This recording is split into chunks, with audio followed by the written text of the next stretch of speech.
Mr. Silent Channel. Kabanata 1251 hanggang 1260. Kung hindi ka tatakbo, hindi ka tatakbo.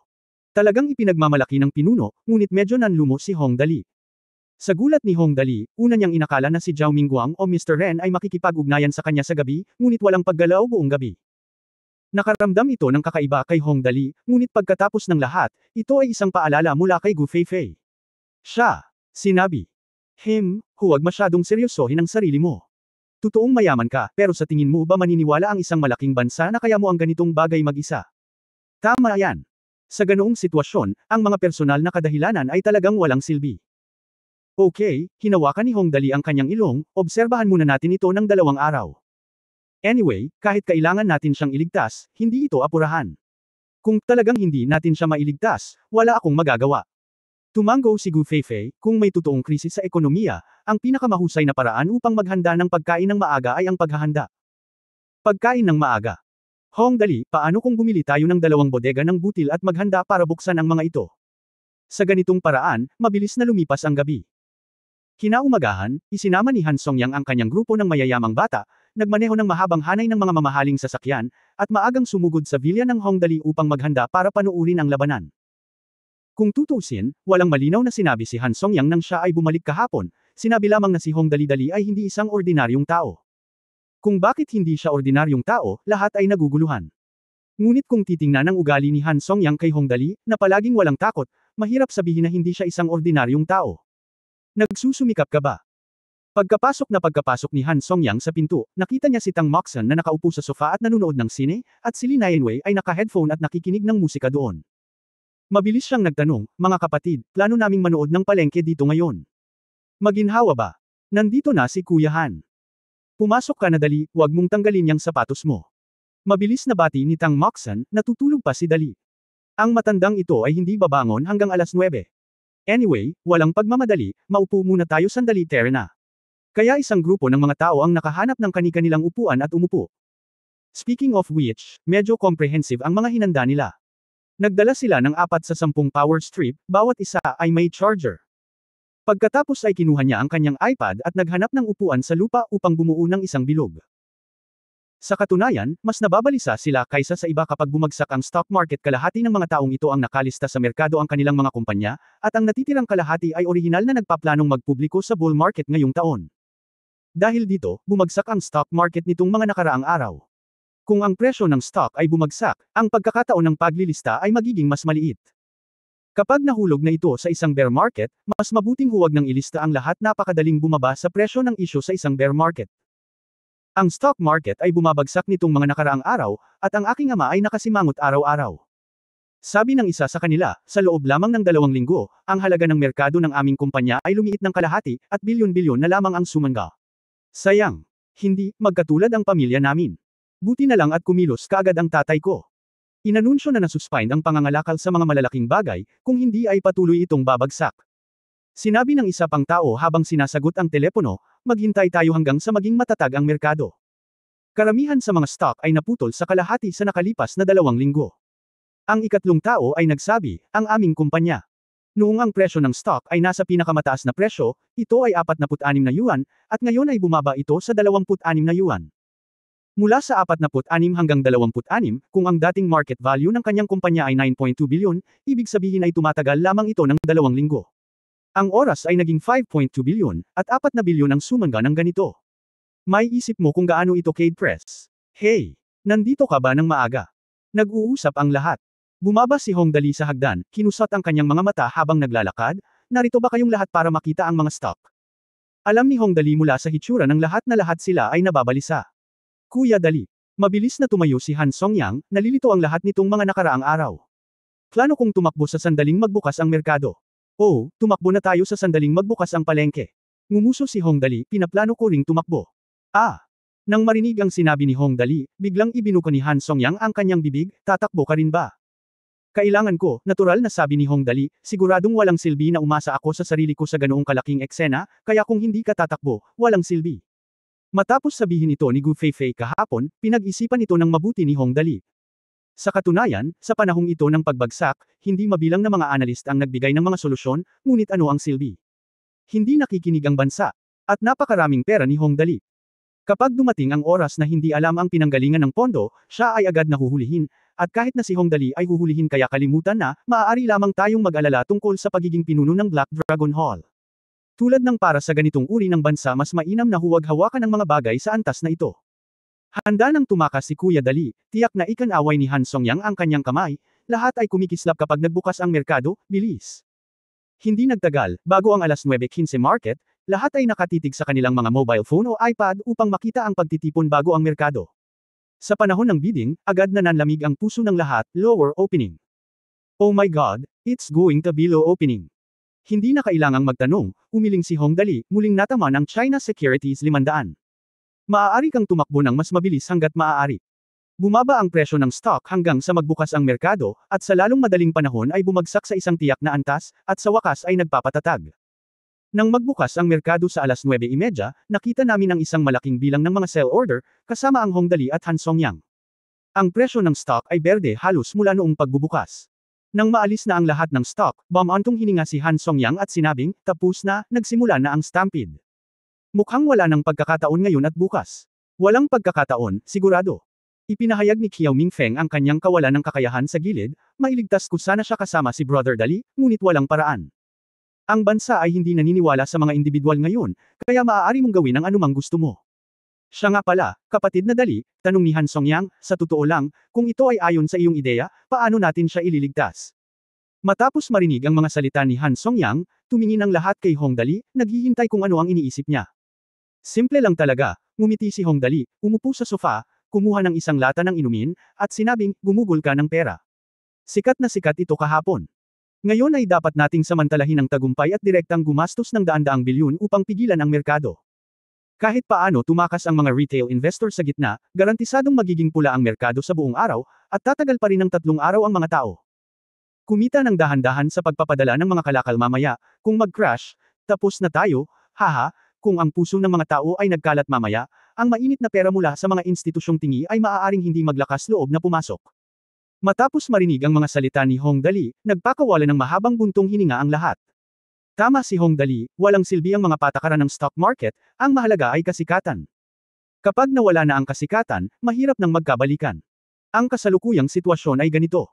Ang mga institusyonal na mainit na pera at retail na mamumuhunan ay lahat ay nakulong sa yugtong ito ng pagbagsak.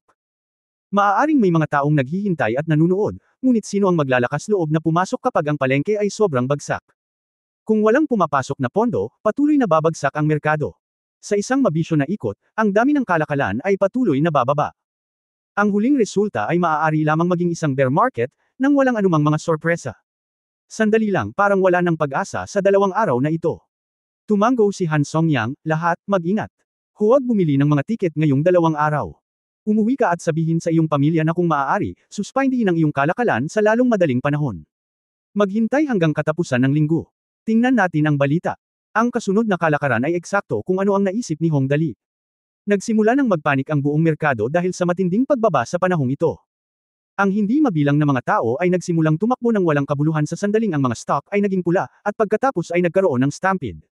Bagamat huminto ang merkado sa tanghali, wala pa rin itong epekto.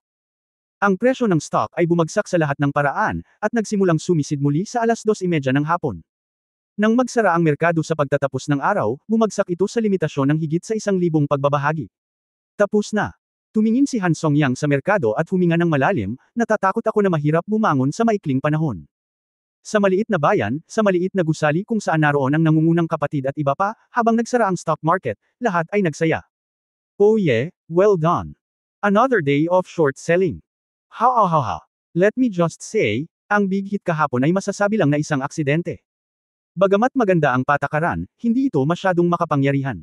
Ngayon yung mga taong hindi ko man lang nabigyan ng oras na tumakbo, paano ko mapupuntahan ang napakaraming tao?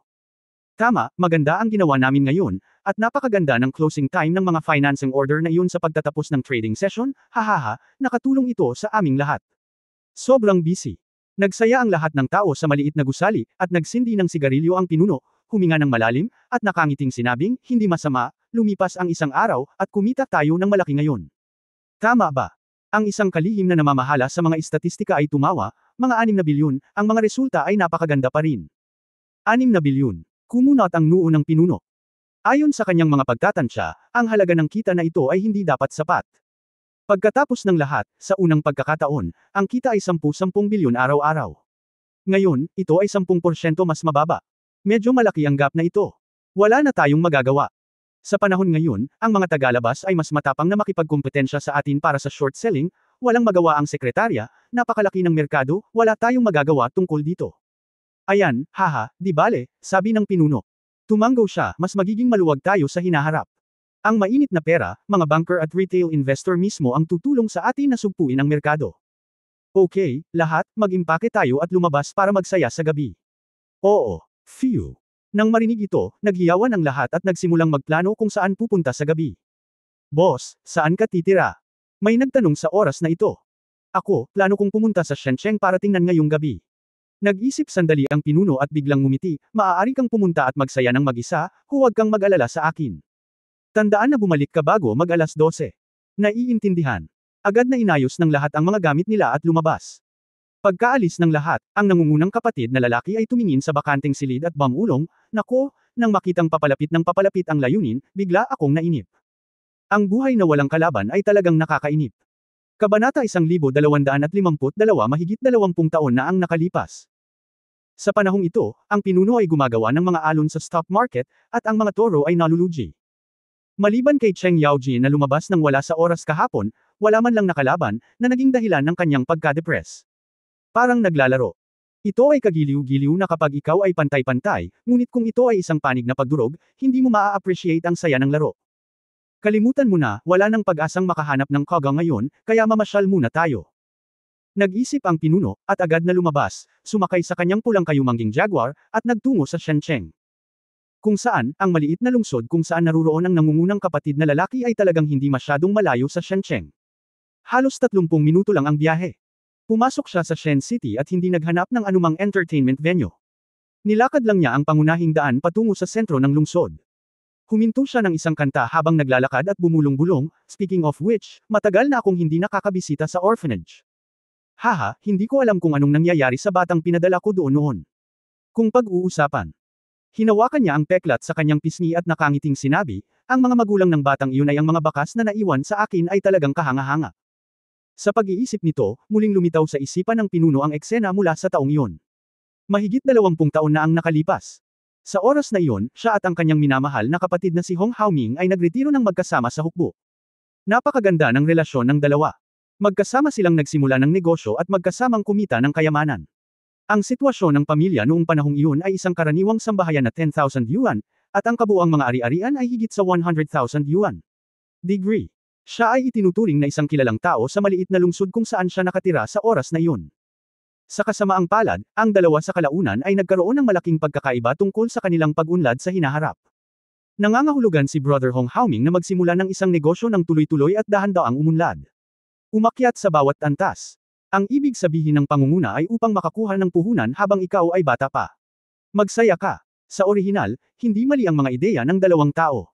Sinadya ni Hong Haoming na maglaro ng tuloy-tuloy, habang ang nakatatandang kapatid na nangunguna ay naglalayong sumulong ng buong tapang. Kung may paraan, hindi dapat magtulungan ng mga taong magkaiba. Hindi mahalaga kung ang bawat isa ay gumawa ng kanilang sariling bagay. Sa kasamaang palad, ang pinuno ay masyadong radikal at nakilala ang isang Amerikanong nagngangalang Albert nang pumunta siya sa Beijing upang talakayin ang negosyo. Noong una, ang pakikipagkilala sa mga dayuhan ay isang napakahanal na bagay noong panahong iyon, at hindi masyadong masama ang pakiramdam ng pinuno tungkol dito, ngunit nang maglaon, hindi sinasadyang natuklasan ni Hong Haoming ang tunay na pagkakakilanlan ni Albert. This time, may nangyari na talaga. Dahil ang Albert na iyon ay isang American secret agent, isang commercial agent. Sa araw na iyon, sa bahay ng pinuno. Kuya, hindi tayo maaaring magpatuloy ng ganito. Ang taong iyon ay isang especially iya. Kung patuloy kang makikipag-ugnayan sa kanya, maaaresto ka bilang isang especially iya. Umupo si Hong Haoming sa harap ng pinuno. Siya. Patuloy na humihimok, itigil mo ito sa lalong madaling panahon. Ang kapatid na kilala ko ay hindi isang taksil. Anong alam mo? Isa itong pagkakataon. Naiintindihan mo ba ang pagkakataon? Hindi nagpatinag ang nangungunang kapatid, sinabi na niya ito suportahan ako ng $1,000,000 para mapaunlad ang aking karera. Ano ang konsepto? Hindi tayo maaaring kumita ng ganoon kalaking pera sa ating buhay. Malakas na sabi ni Hong Haoming. Walang bagay na mawalan ng pera. Hindi mo alam kung magkano ang babayaran mo sa hinaharap. Hindi mo na magagawa ito. Hindi mo kailangang mag-alala tungkol sa aking negosyo. Gawin mo lang ang sarili mong negosyo, at ako na ang bahala sa iba pang mga bagay. Pagod na ako, kaya bumalik ka muna. Kuya, ikaw. Nakita ni Hong Haoming na nakapagdesisyon na ang pinuno. Napabuntong hininga siya nang walang magawa. Umiling siya bago lumabas. Sabi, Kuya, hindi ko kayang panoorin kang mahulog sa sitwasyong walang babalikan. IR report ko na si Albert. Sapat na ang pera natin, bakit kailangan nating maging ambisyoso? Ikaw. Biglang nabalisa ang kuya na nanguna. Kapag nalantad ang pagkakakilanlan ni Albert, ang kanyang $1,000,000. Sa gabi, Haoming, buksan mo ang pinto, ako ito. Tahimik na inakay ng nangungunang kapatid ang dalawang tao at kumatok sa pinto ni Hong Haoming, mag-usap pa tayo, hindi ka pa umaalis, di ba? Kuya, naisip mo na ba? Nang marinig ni Haoming ang boses ng nangungunang kapatid, tuwang-tuwa siya at walang iniisip na binuksan ang pinto. Ang sumalubong sa kanya ay hindi ang nakangiting mukha ng nangungunang kapatid, kundi isang malamig na butcher knife. Kuya, ikaw, napakalupit mo, pinagmasdan ni Hong Haoming ang matalim na kutsilyong tumutusok sa kanyang puso, at tinitigan ang nangungunang kapatid. Bakit? Hinawakan ni Hong Haoming ang mukha ng nangungunang kapatid, napakamot ng malalim na marka ng dugo, bakit mo ginagawa ito, ikaw siya ang aking panganay na kapatid. Kuya, utang ko sa iyo ang buhay na ito. Tumingin ang pinuno kay Hong Haoming na unti-unting nahuhulog at umiling, pasensya na talaga, kailangan kong kunin ang $1,000,000. Hindi.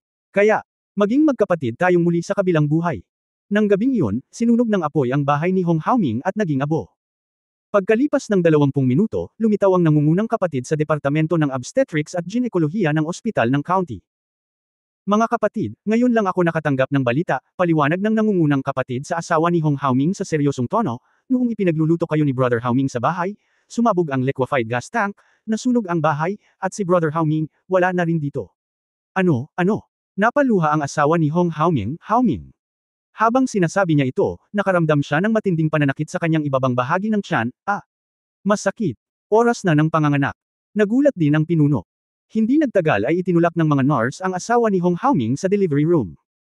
Pagkaraan ng isang buong oras, isang nurse ang tumakbo palabas na pawis at malakas na sinabi, sino ang miyembro ng pamilya ni Lan Xiangkan? Ako nga, humakbang pasulong ang nakatatandang kapatid na lalaki, ano ang problema ng aking kapatid na lalaki at babae?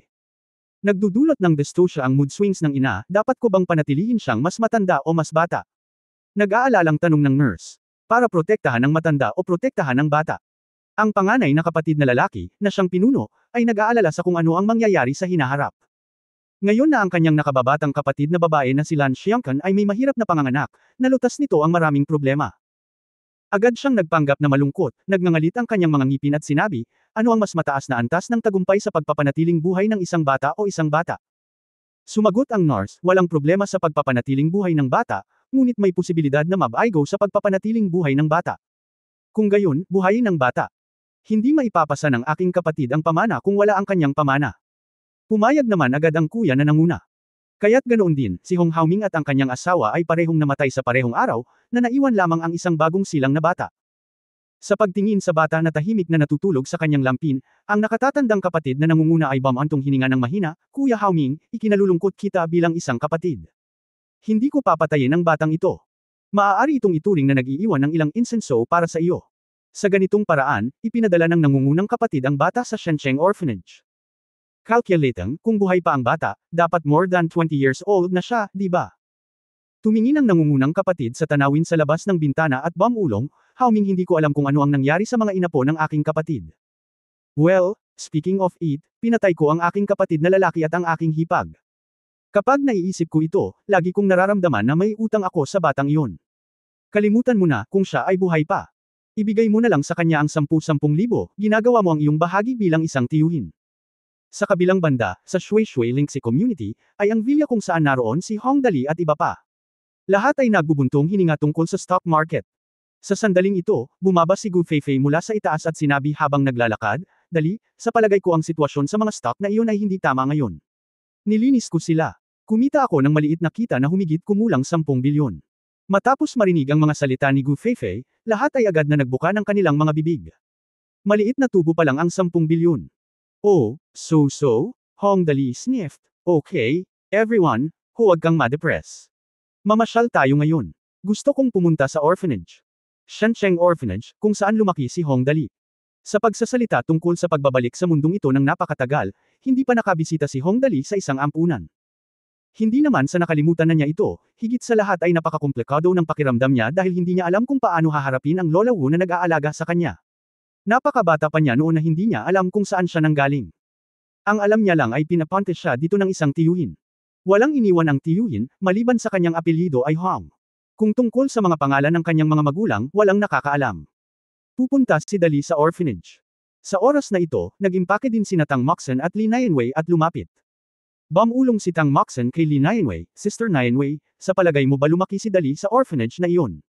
Pagkatapos, ito ay dapat na halos pareho, tumanggaw si Li Nianwei, nag-check ako sa internet, at tila mayroon talagang isang lalaki na nagngangalang Hong Dali na namatay sa isang aksidente sa sasakyan habang sinusubukang iligtas ang dalawang bata. Siya ay lumaki sa isang ampunan ngayon. Sinabi niya na pupunta siya sa isang ampunan. Bueno, mukhang totoo yan, napayuko si Tang Moxon, si Dali ay palaging napakabait ng puso. Ang pagliligtas sa dalawang bata mula sa isang aksidente sa sasakyan ay isang bagay na hindi talaga ginagawa ng karamihan. Ang young master ay palaging napakabait na tao, ngumiti si Li Nianwei, tinitingnan si Hong Dali na may napakaamong mga mata, sa napakatagal na panahon, at kahit na sa loob ng dalawang buhay, ang kabaitan ng young master ay naibunyag. Hindi nagbago ang puso ko, haha. Kaya gusto ng mga tao ang matandang ito, ngumiti rin si Tang Moxon, dapat ko siyang tretuhin ng mas mabuti sa hinaharap. Dapat gantimpalaan ang mabubuting tao. Oo, hihi. Kaya nag-impake na ang lahat at lumabas. Si Hong Dali ay nakaupo sa kanyang Cavalier 15, at si Han Songyang at ang iba pa ay sumunod sa likuran sa isang hilera ng mga mararangyang sasakyan tulad ng Land Rover, Ferrari, Lamborghini, Koenigsegg, at Aston Martin. Sa daan, maraming dumaraan ang nakakita ng ganoong convoy at nagtanong, may car show ba dito? Napakaraming mamahaling sasakyan, sobrang cool. Hindi, mahirap makakita ng isa noon, ngunit ngayon ay talagang napakarami ng sabay-sabay. Ang motorcade ay patuloy na umusad ng mabagal sa loob ng kalahating oras. Inihinto ni Han Songyang ang sasakyan at nakangiting sinabi, okay, nandito na tayo. Kabanata 1253 Shencheng Orphanage. Shencheng Orphanage. Medyo mabigat ang pakiramdam ni Hong Dali habang nakatingin sa karatula ng pinto, na may ilang pintura na natanggal. Kung saan, ang Shencheng Orphanage ay itinatag noong 1980s at may hindi gaanong kaliwang kasaysayan. Gayunpaman, dahil medyo malayo ang lokasyon, walang gaanong tao dito, kaya mas kakaunti ang mga tao na pumupunta para mag-donate. Umaasa lang tayo sa kakaunting alokasyon ng gobyerno para mapanatili ang mga pangunahing gastusin. Nang makita ang malungkot na tingin na ito, mahigpit na hinawakan ni Tang Moxon ang kamay ni Hong Dali. Medyo nanginginig ang mga kamay niya, at nababalot ng malamig na pawis ang mga palad niya. Makikita na ang batang babae ay nasa sobrang kaba.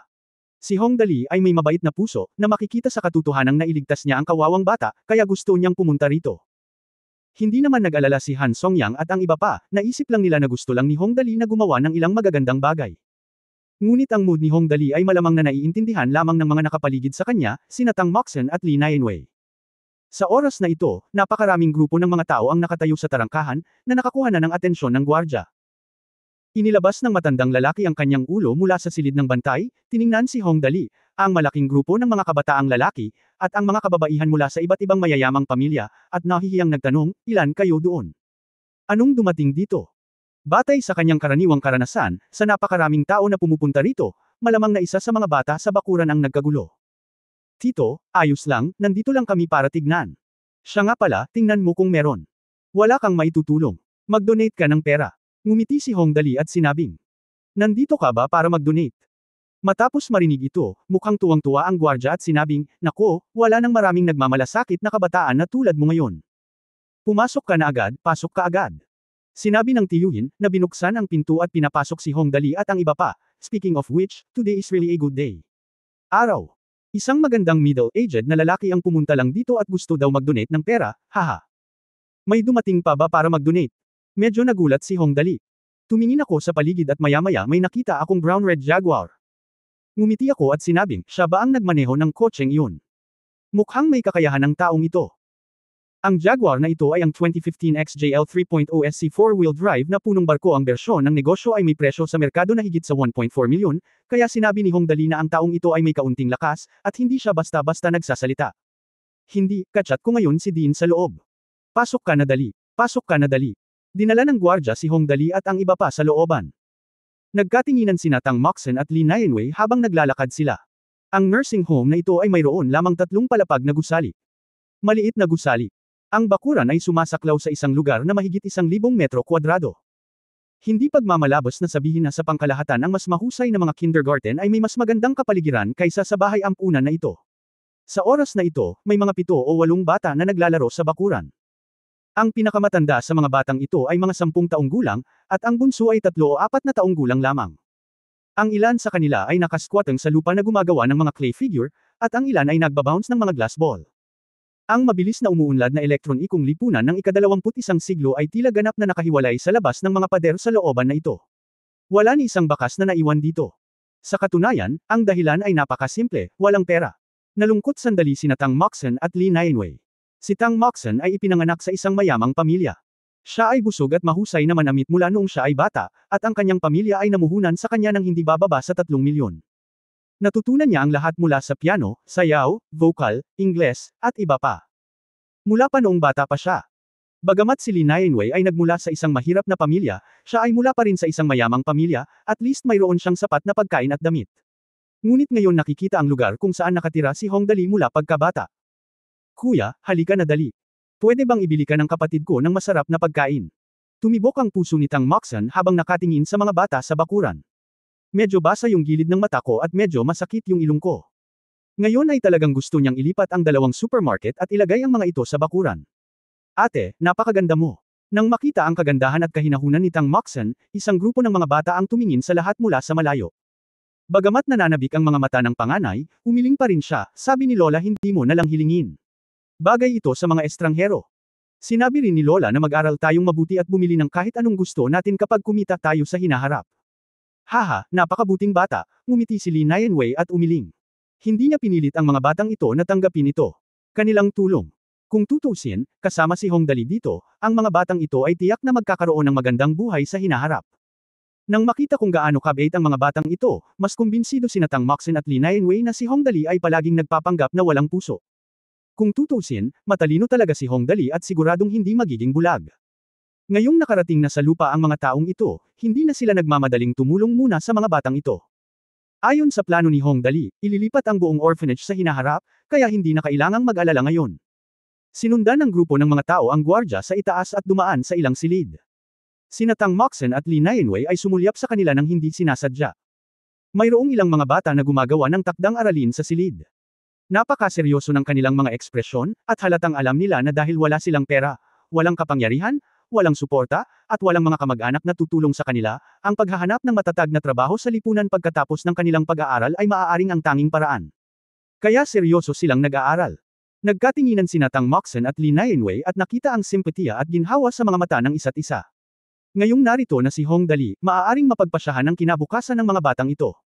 Napakabait na bata, napabuntong hininga si Han Songyang mula sa likuran, bigla akong nais na ayusin ang posisyon para sa kanila sa kumpanya ng aking pamilya. Maaari itong ituring bilang isang programa sa pag-aaral sa trabaho, at maaari rin nilang dagdagan ito. Ito ay isang magandang ideya, sabi ni Gu Feifei kay Han Songyang. Nagpahayag ng pagpapahalaga si Thought, medyo humanga ako sa iyo, haha. Sabay-sabay na nagtawanan ang ilang tao. Maya-maya, nakarating na sila sa Dean's office. Sa sandaling lumakad siya papunta sa pinto, narinig ni Hong Dali ang isang malalim na boses na nagsasabing, Dean Wu, iniisip ko kung kumusta na ang batang kinupkop ko rito. Makinig ka lang. Ang boses ng matandang babae ay tumunog, malakas ang ibig mong sabihin, tama. Nako, mabait na bata ang batang ito. Kakapasok lang niya sa kolehiyo at medyo may pag-asa ang kanyang kinabukasan. Sayang lang at namatay siya sa isang car accident habang sinusubukang iligtas ang 2 bata. Patay. Nagtataka ang boses ng lalaki, namatay sa isang aksidente sa sasakyan. Nakakaawa talaga, patay na ang kapatid ko at ang asawa niya, at ito na lang ang natitira. Patay na talaga ang sarili niyang laman at dugo. Dali ang pangalan niya. Hong Dali. Nang marinig ito, papasok na ang lahat sa silid, ngunit biglang natigilan si Hong Dali. Dahil narinig niya ang sinabi ng medyo may edad na laman at dugo daw ng kanyang kapatid. Tinatawag na Hong Dali. Hindi ba't ang sarili ko? Nang makita nila ang ekspresyon ni Hong Dali, alam nilang halatang may nangyayari, at lahat sila ay tumigil kaagad. Gayunpaman, hindi pinansin ng gwardya at direktang kumatok sa pinto, Dean Wu, may ilang kabataan na nagsabing pumunta sila rito para bumisita at nagplanong mag-abuloy ng pera. Oh, ganito ba? Bakit hindi mo sila yayain agad? Pagkatapos ang boses ng matandang babae ay halatang nagulat at nagmamadaling nagsabi, ano ang nangyayari ngayon? Bakit ang daming mabubuting tao dito, haha? Maya-maya, bumukas ang pinto at tumambad ang isang matandang mukha. Napakabait nitong mukha. Puno ng mga wrinkles, uban ng buhok, yumuko, at maging ang mga binti ay nakayuko dahil sa edad. Ngunit wala sa mga ito ang makapagtatakip sa impresyon ng matandang babae sa puso ng lahat. Napakabait at banayad ng kanyang ngiti, at ramdam pa nga ng lahat ang sinseridad ng mga mahihirap at kaibig-ibig na mga ulilang iyon nang tawagin nila ang kanyang lola sa paligid niya. Pasok, pasok, pasok. Saglit na natigilan si Lola Wu nang makita niya si Hong Dali at ang iba pa, at pagkatapos ay mabilis na inimbitahan ang lahat sa loob. Naku, maliit lang ang lugar at wala masyadong marami, kaya huwag na lang. Lola Wu, hello, ang pangalan ko ay Hong Dali. Pagtingin sa Lola Wu na nagpalaki sa kanya ng higit sa 20 taon, hindi sinasadya ni Hong Dali na ihagis ang sarili sa kanyang mga bisig, ngunit sa kasamaang palad ay naalala niya rin siya. Pinigilan ko ang aking pagkakakilanlan. Dali. Hinawakan ni Lola Wu ang braso ni Hong Dali gamit ang dalawang kamay, tumingin sa kaliwa at kanan, at sa wakas ay umiling, oh, ang pangalan mo ay Hong Dali. May lalaki pala tayo dito dati, oo nga pala. Ito ang Ginoo na nagpadala kay Dali dito sa unang lugar. Haha, talagang nakatadhana kayong magkita dito. Sa oras na ito, si Hong Dali ay may 10,000 katanungan sa kanyang isipan, ngunit tiningnan niya ito. Sa wakas ay nagpigil ang Ginoo.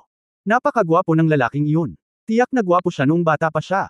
Gayunpaman, may peklat sa kanyang mukha, na sumire sa kanyang pangkalahatang kagandahan, ngunit ito ay nagmukhang mas lalaki. Ang lalaking ito ay gumawa ng malalim na impresyon sa mga tao sa pamamagitan lamang ng pagtingin sa kanya. Iniunat ni Hong Dali ang kanyang kamay, hello, hello, ang pangalan ko ay Hong Dali. Ano ang tawag mo sa tiyuhin? Haha, hello, parang tayo ang nakatadhana, sabi ng medyo may edad na lalaki. Iniunat din ng lalaki ang kanyang kamay at nakipagkamay kay Hong Dali, Liu ang apelyido ko, maaari mo akong tawaging Uncle Liu. Haha, hello, Tio Liu. Ngumiti si Hong Dali, at pagkatapos ay casual na nagtanong, Tito Liu, kumusta ka na? Nagpadala ka na ba ng bata dito dati? Nabalitaan ko lang na mukhang Hong Dali ang pangalan ng bata. Oo, tumanggo si Tio Liu, pagkatapos ay bumantong hininga at sinabi, iyan ang anak ng aking sinumpaang kapatid. Aba! Ang aking sinumpaang kapatid ay itinuring na bata at may pangako noong una, ngunit namatay siya sa isang aksidente. Dahil sa pangyayaring ito, ang kanyang asawa ay nahirapang manganak. Pareho silang namatay sa parehong araw, na naiwan lamang ang isang anak. Ngayon ay wala na ang bata. Tadhana ang gumagawa ng mga tao. Marahan na bumantong hininga si Lola Wu at lihim na pinunasan ang kanyang mga luha. Matapos marinig ito, bumilis ang tibok ng puso ni Hong Dali, at halos mapaiyak siya. Sa wakas ay pinigilan niya ito, at pagkatapos ay maingat na nagtanong, Tio Liu, ano ang pangalan ng iyong sinumpaang kapatid? Maaari mo bang sabihin sa akin? Ako, bueno, aking.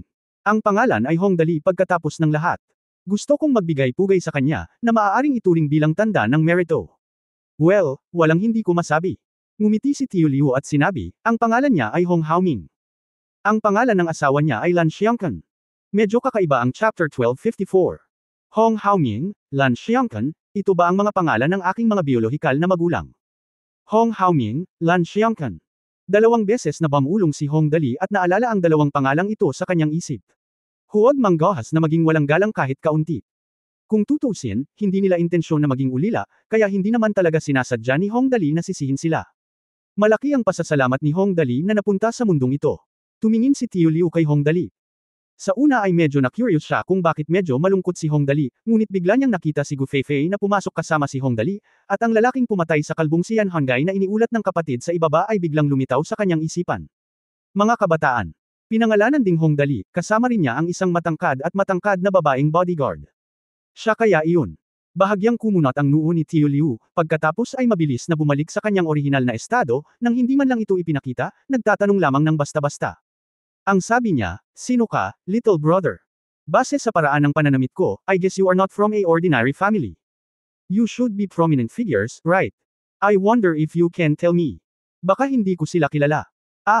Tama, nag-isip sandali si Hong Dali, at biglang ngumiti, pag-usapan natin, kami nang namatay na si Hong Dali ay itinadhana. Ang pangalan ng aking ama ay Hong Weiguo, at ang pangalan ng aking ina ay Lan Roxy. Pareho silang may parehong apelyido. Halika, haha. Hong Weiguo, Lan Roxy. Nang marinig ang pangalang ito, umiling si Uncle Liu at sinabing, mukhang ignorante ako, hindi ko talaga sila kilala, siguradong napaka-successful nila. Kung may pagkakataon ka sa hinaharap, isama mo ako sa kanya, okay? Okay, tumanggo si Hong Dali at biglang nagtanong, Uncle Liu, gusto mo bang ibigay sa akin ang iyong numero ng telepono kung magkakaroon ka ng pagkakataon sa hinaharap? Mangyaring makipag-usap ng higit pa. Ito ang tiyuhin na nagpadala sa akin sa ampunan na ito.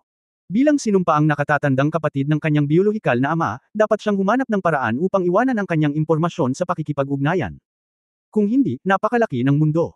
Kapag naghiwalay na tayo, saan natin siya hahanapin? Oh, okay, walang problema.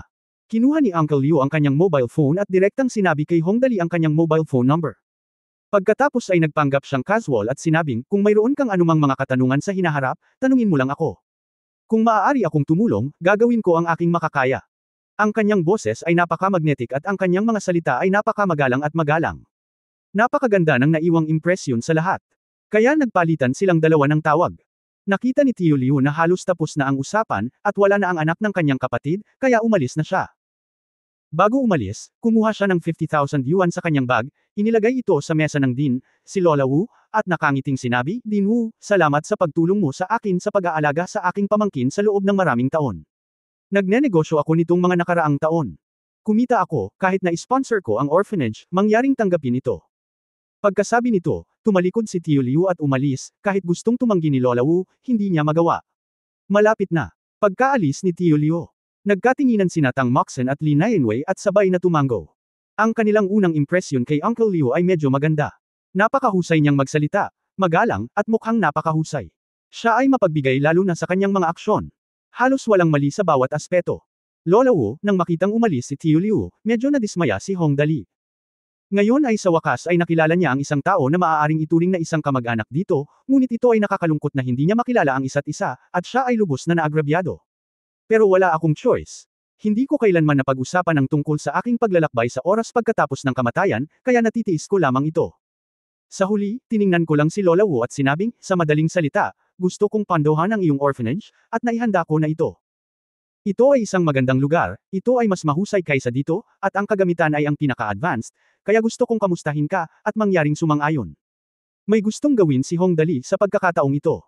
Gayunpaman, ang sistema ay nangangailangan lamang na ang puno ng teknolohiya ng mundong ito ay hindi maaaring guluhin. Halimbawa, ang mga anti-gravity spaceship at higanting mothership mula sa panahon ng universo ay talagang hindi pinapayagan. Kung tungkol sa pagpapalawak ng bahay ampunan, wala namang problema. Ito. Matapos marinig ang mga salita ni Hongdali, si Lola Wu ay nataranta. Hindi niya talaga alam kung totoo o mali ang sinabi ng binata sa kanyang harapan kung tutusin, gaano man kasimple ang isang orphanage, hindi nito kayang magbayad ng ilang milyong dolyar. Ang kagamitan at lakas tao ay medyo mahusay, ngunit ang susi ay ang lugar. Sa panahon ngayon, abot langit na ang presyo ng anumang disenteng lupain, kaya hindi ito basta-bastang mabibili.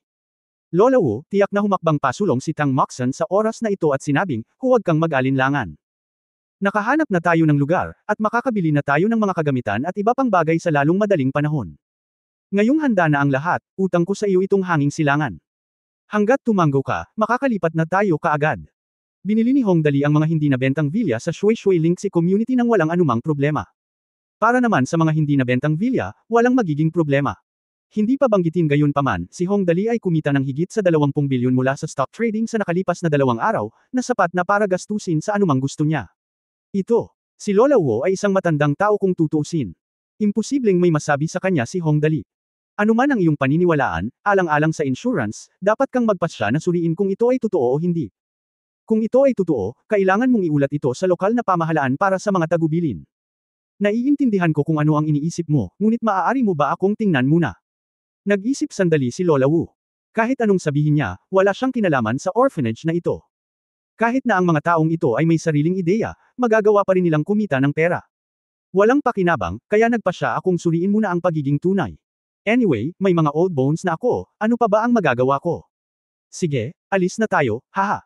Dahil pumayag si Lola Wu, kinuha ni Hongdali ang mga tao at umalis. Habang nasa daan, partikular na tinawagan ni Hongdali si Xiaoyu at hiniling na bumalik kaagad ipinanganak si Xiaoyu sa orphanage na ito, kaya sa tulong at magagandang salita niya, magiging walang pag-aalala ang lahat.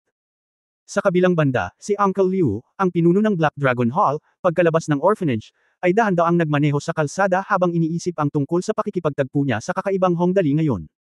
Dati, ang kanyang Black Dragon Hall silver medal player na si Yan Hangai ay labis na natalo ni Gu Feifei, at naramdaman ng pinuno na may mali. Kung tutusin, kahit na hindi pa niya nakita ng sarili niyang mga mata ang kakayahan ni Yan Hangai, narinig niya ito mula sa kanyang mga nasasakupan. Bilang sikat na kandidato para sa backbone ng Black Dragon Hall, ang lakas ng tunggalian ni Yan Hangai ay nireranggo sa mga pinakamahusay sa buong Black Dragon Hall. Pero pinalo siya ng napakalakas ng isang matabang babae. Saan nanggaling ang matabang babaeng ito? Ano ang background ng kanyang amo na si Hong Dali? Hong Wigyu, Lan Roxy. Nakakunot ang noo ng leading brother at nag-isip habang nagmamaneho, wala pa akong narinig na ganoong kalakas na mag-asawa sa China. Tiyak na hindi sila ordinaryong maliliit na tao na kayang bumili ng gayong makapangyarihang mga bodyguard. Ngunit kung hindi sila maliliit, saan sila nanggaling? Lalo na ang apelyido ng lalaki ay Hong at ang apelyido ng babae ay Lan.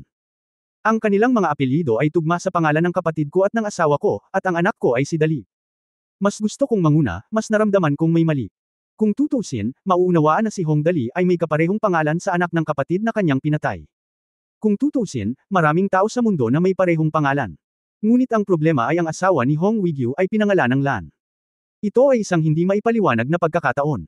Hindi kaya lumabas sa impyerno ang aking kapatid na lalaki at hipag para maghayganti sa akin.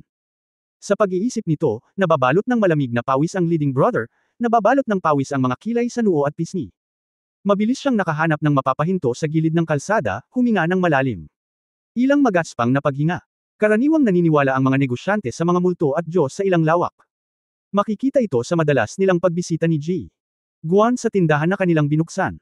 Kaya ngayon, kapag naiisip ko ang kakaibang pagkakataon sa pagitan ng pamilya ni Hong Dali at ng pamilya ng kanyang kapatid, nakaramdam ng panginginig ang pinuno sa kanyang puso. Imposible, talagang imposible. Ang nakatatandang kapatid na lalaki ay nagsikap na pasiglahin ang kanyang sarili, nakita ko ang aking kapatid na lalaki na nasunog sa apoy sa aking sariling mga mata noong panahong iyon. Kahit na ang autopsy ay hindi may sigawa. Bukod dito, ang aking nakababatang kapatid na lalaki at babae ay namatay sa panganganak. Oo, ang ospital ay may patunay, at kahit ang cremation ay binayaran ko. Paano sila makakabalik upang maghayganti sa akin?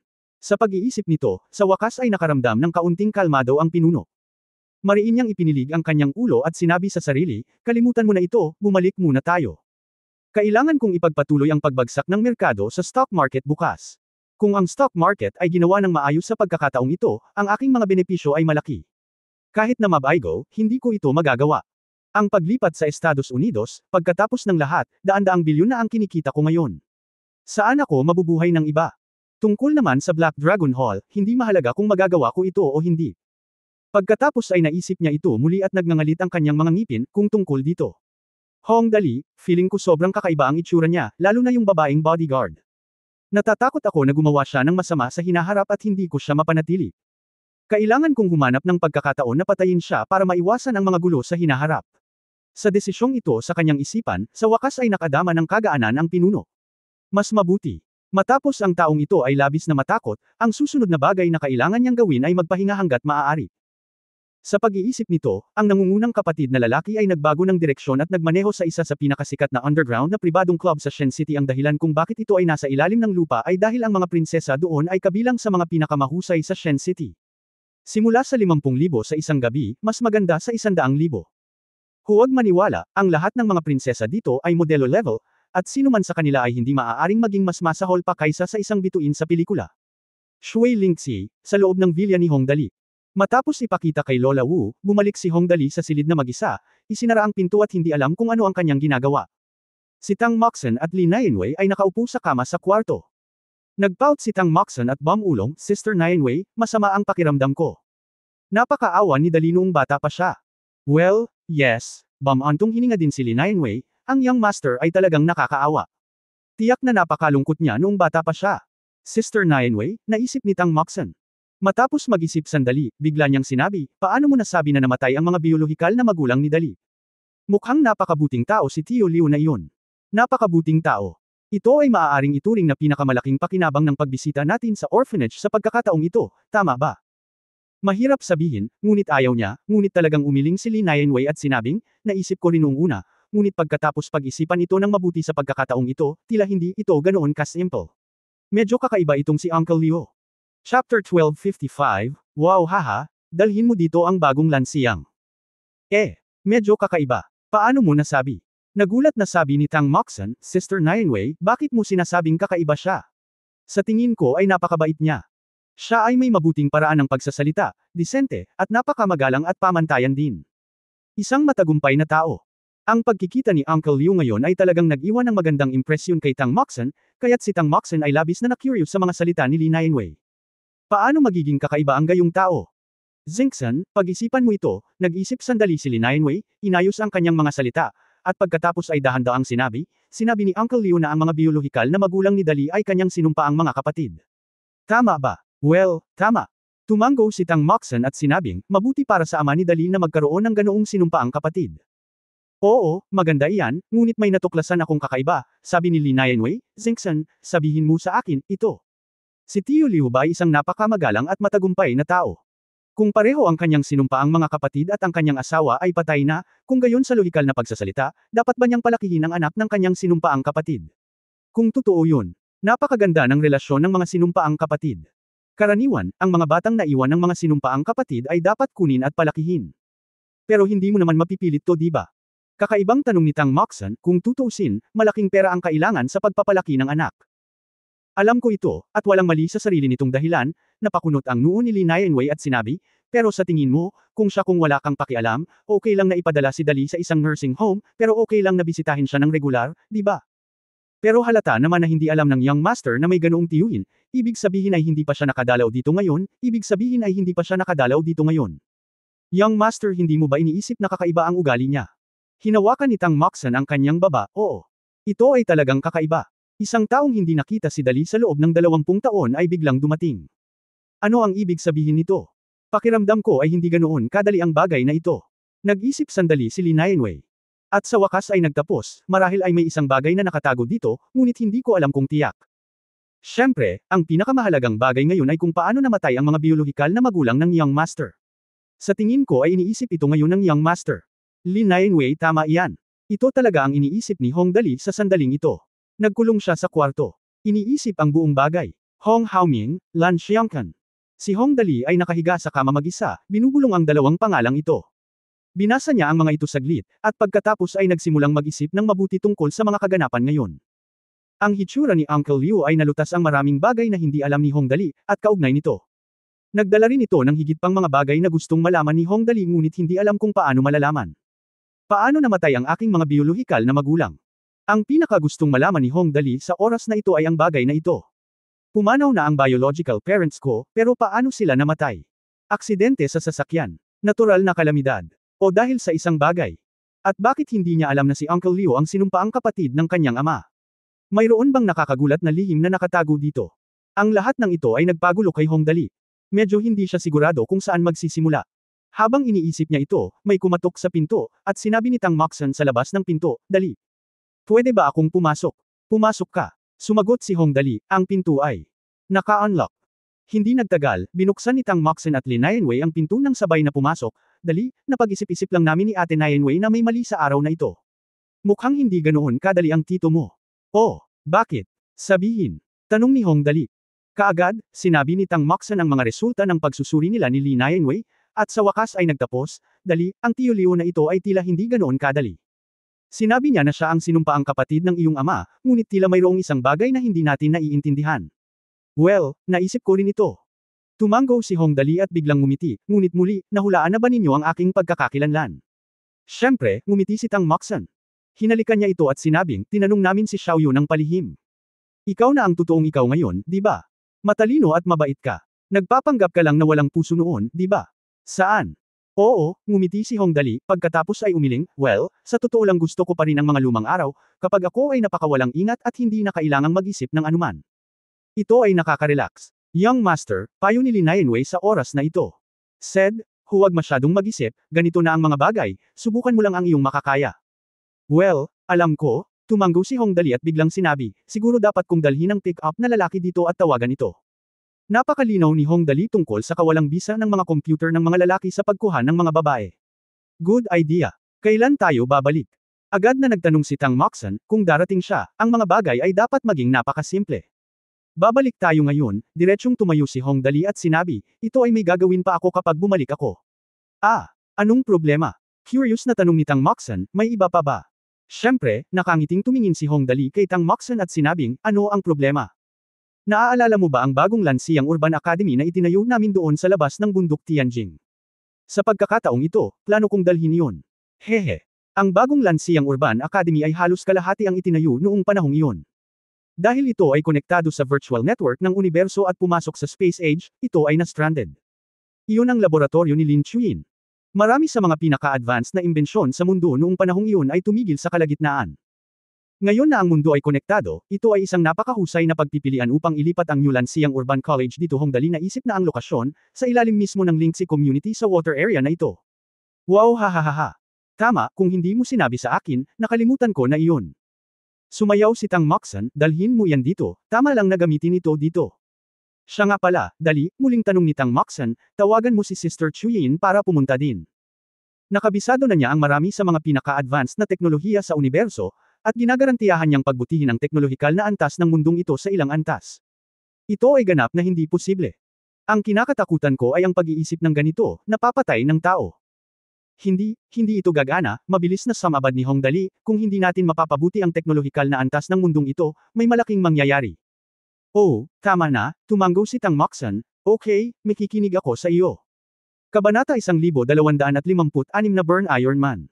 Ngayong nakapagdesisyon na siya, pinangunahan ni Hong Dali si Tang Moxon at ang iba pa na buksan ang pinto ng eroplano at bumalik sa Tuco Star. Nitong mga nakaraang araw, gumagalaw ang mga magsasaka ni Jiang Shili. 10 milyong tao ang inilalayo araw-araw, at inaangkin nilang pinapatay sila at kinakain ng Zerg. Gayunpaman, ang Zerg ay palaging kumakain ng lahat, at walang sino man ang nagdududa dito. Maayos ang lahat. Sa patnubay ni Tang Xin, isang lalaking napakagaling na kaya niyang lumipad, tumaas din ang lakas ng grupong ito ng mga talunan. Sa loob lamang ng ilang araw, umakyat na sila sa ikalimang antas ng Star Territory. Isang hakbang na lang ang layo nila sa pinakamalakas na Star Territory peak. Remote. Pagkatapos bumalik sa punong tanggapan ng Tuco Star sa pamamagitan ng tarangkahan ng eroplano, direktang nakipag-ugnayan si Hong Dali sa mga sundalo upang tulungan siyang ihanda ang spaceship. Ang paglalakbay na ito ay lubos na apurahan at kailangan niyang bumalik sa lumang lupa upang ilipat ang buong laboratorio ng teknolohiya sa ilalim ng lupa ng Yulan-Siang. Kaya naghanda si Hong Dali ng maraming kagamitan sa kalawakan, na para magbigay ng kasangkapan sa buong laboratorio. Dali, tanong ni Tang Moxon kay Hong Dali sa spacecraft, napakalaki ng laboratorio. Matatagpuan ba nito ang ating space equipment? Kasama sa mga kagamitan sa espasyo na ito ang mga pulsaries, singsing, relo, at iba pa. Na may kabuuang volume na humigit kumulang 3 kubiko kilometro, na itinuturing na napakalaking sukat. Ngunit ang laki ng laboratorio. Walang problema, tumingin si Hong Dali kay Lin Chuyin at nakangiting sinabi, sa Chuyin dito, maaari lamang nating ilipat ang mga mahahalagang bagay, at maaari nating iwanan ang iba pang mga walang silbi. Hindi ko ito dadalhin sa akin. Ang laboratorio na ito ay espesyal na ginawa ng tiyuhin ng hepe. Maraming importanteng bagay dito, kaya okay lang na dalhin lahat. Hindi na kailangang magdala ng iba pang magugulong bagay na hindi gaanong pakinabang. Oo, okay lang, tumanggo si Tang Moxon. Anyway, sa kakayahan ni Sister Nianwei na kontrolin ang metal, ang paglipat ay ang pinakamadaling bagay, hehe. Tangkilikin ang pinagpalang eroplano. Sa lupa, ito ay 15 pre-market trading time para sa stock market. Umupo si Mr. Ren sa sofa, nakatitig sa screen ng computer. Nakatingin lang sa berdeng palengke, alam na niyang baka tapos na ulit ang araw na ito. Huminga siya ng malalim, sumandal sa sofa, at bumulong, mukhang isa na namang masamang araw. Nako, kailan kaya matatapos ang araw na ito? Talagang hindi kakayanin. 30 taon na akong nagnenegosyo. Hindi pa ako nakakita ng ganoong kalakas na pagbaba sa darating na taon.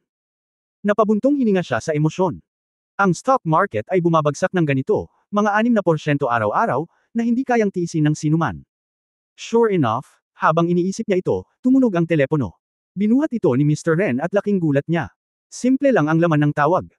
Dahil sa matinding pagbagsak sa stock market, ang mga boss ng mga pangunahing kumpanya ng securities ay hiniling na maghanda upang pumunta sa Beijing para sa isang pulong upang pag-aralan kung paano patatagin ang stock market.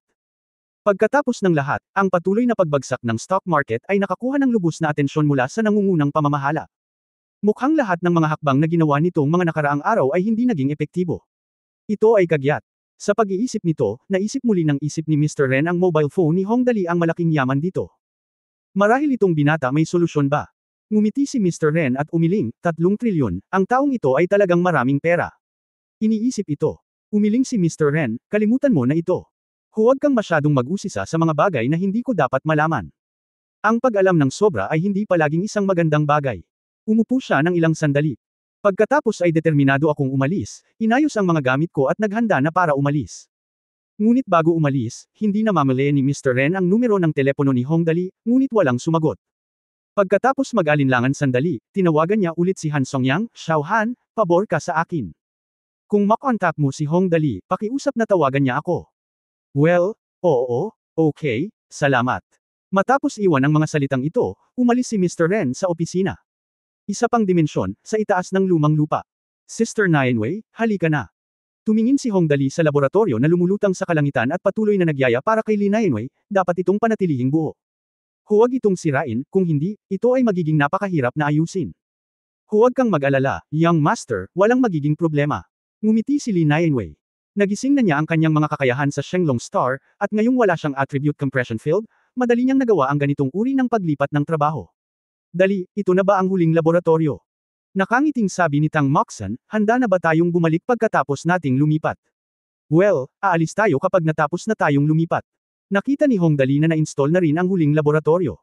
Pagpasok sa kagamitan sa espasyo, sinabi niya, okay, tawagan natin ito ng isang araw, tawagan ang pick-up na tao, at babalik tayo kaagad. Ngayon na ang lahat ay naayos na, ang susunod na hakbang ay ang bumalik sa lupa sa eroplano ng kasiyahan upang harapin ang mga gumagalaw na bagay. Si Lucifer ay interesado pa rin sa eroplanong ito ng kasiyahan, talagang walang maraming lugar sa universo kung saan magagamit ang kanyang teknolohiya. Kung tutusin, masyadong mataas ang antas ng sibilisasyon at talagang mahirap hanapin ang mga butas sa network. Ngunit iba ito kapag nakarating ka sa Earth sa eroplano ng kasiyahan, masasabi mo lang na para itong isda sa tubig. Young Master, gusto ko dito, ang unang mga salita ni Lucifer pagkatapos pumasok sa eroplano ng kasiyahan ay, sa wakas ay may patuloy ko na ang pagiging hacker ko na walang magawa dito. Young Master, kulang ka ba sa pera? Kung kulang ka sa pera, pupunta ako ang bangko ay makakakuha ka ng 10 bilyon. Ate mo, hindi ko gagawin kung wala ka. Kalimutan muna natin iyan, sabi ni Hong Dali, hindi tayo maaaring magpagulo dito. Napakatatag ng mundong ito. Huwag kang magulo. Hindi nag-alinlangan si Hong Dali na ang mga salitang ito ay nakakaalarma na kunin ang mga babae. Gamit ang computer ng lalaki at ang itim na teknolohiya ni Lin Chuyin, ilang minuto lang para masakop ang mundo dito. Siyempre, ang saligan ay walang pakialam ang sistema. Sa oras na ito, dinala ni Hong Dali sina Tang Moxon, Lin Yanwei, Meng Meng, Fei Fei, Lin Chuyin at Lucifer. Dumating ang grupo ng 6, nagpahayag ng malaking sigasig si Han Songyang para kay Hong Dali at sa iba pa nagpatuloy sila sa barbecue sa villa sa gabi.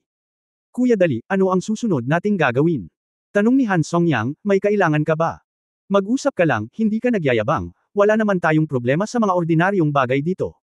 Pagkatapos ay nanlumo si Han Songyang dahil hindi kailanman naging mahiyain si Hong Dali. Actually wala lang. I just need you to say hello to the top. Plano kong mag-set up ng laboratory dito. Bumantong hininga si Hong Dali, sabihin mo lang na huwag pumunta rito para tingnan araw-araw. Wala akong oras buong araw. Sumama ka sa kanila kumain kung gusto mo, pero hindi ko pa rin sila sasamahan. Sa puntong ito, nag-isip sandali si Hong Dali at idinagdag, bueno, bibigyan kita ng 5 bilyon, at maaari mong dalhin ang lahat ng mga opisyal pataas at pababa. Magsama-sama tayong lahat.